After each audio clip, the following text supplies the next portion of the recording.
I'm a New Yorker, man. Grew up in, Jersey on the water with New York, family, a lot of family from the Bronx, so that's kind of my story as how I ended up in this country.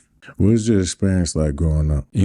I had two hardworking parents, immigrants. They instilled in me, more of the Albanian culture, which is a very beautiful culture.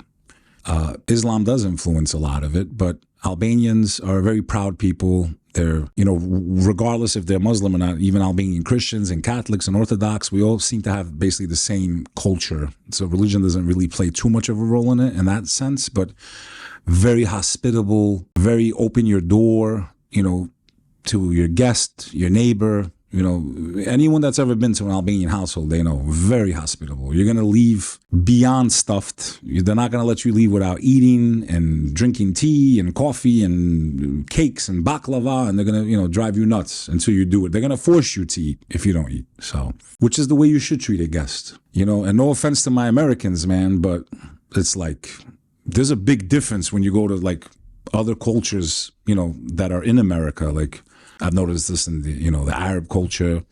I've noticed it in the Asian culture.